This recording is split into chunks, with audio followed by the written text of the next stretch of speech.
अयोध्या जो अयुद्ध है, मतलब जिसे जीता न जा सके, जिसका जिक्र इतिहास से लेकर वेद पुराणों में भी मिलता है। लेकिन क्या है अयोध्या और राम का इतिहास? राम राज्य से लेकर राम मंदिर तक क्या है पूरी कहानी? दरअसल बौद्ध साहित्य के मुताबिक अयोध्या को भगवान बुद्ध के काल में विशाखा कहा जाता था और जो संपन्न शहर था। वहीं अथर्ववेद में अयोध्या को 9 द्वारों वाली देवों की पुरी बताया गया है।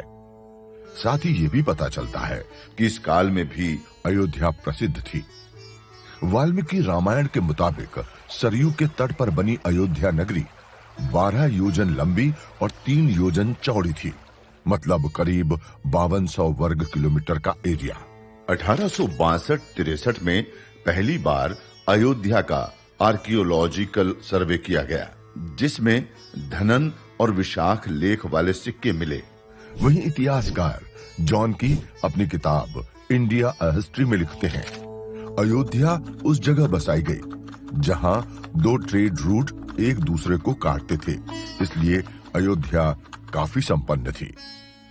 ब्रिटिश राज में कलेक्टर लाला सीताराम ने अपनी किताब अयोध्या अ हिस्ट्री में लिखा, 6वीं शताब्दी ईसा पूर्व में अयोध्या कौशल जनपद की राजधानी थी। हालांकि कुछ जगहों पर अयोध्या को साकेत भी कहा गया है, जबकि प्रोफेसर रीस डेविड्स मानते हैं कि बौद्ध काल में अयोध्या और साकेत 2 अलग-अलग शहर थे। अयोध्या सूर्यवंश की राजधानी भी रही है। माना जाता है कि यह भारतीय इतिहास का सबसे लंबा राजवंश था।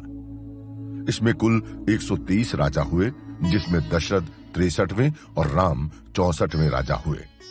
वहीं राम अवतार की बात करें तो इसका जिक्र स्कंद पुराण में मिलता है, जिसके मुताबिक राम विष्णु के अवतार थे। लेकिन इस अवतार के पीछे बड़ी वजह था रावण, जिसने कड़ी तपस्या कर भगवान शिव से अजेय होने का वरदान हासिल किया। फिर इंद्र और चंद्रमा तक को जीत लिया।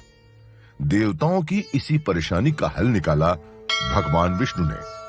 उन्होंने खुद अयोध्या में राम अवतार लिया, नंदी के रूप में हनुमान को भेजा, शेषनाग लक्ष्मण बने और सभी देवता वानर सेना का हिस्सा बने। तो ये थी मर्यादा पुरुषोत्तम भगवान श्री राम और अयोध्या की कहानी।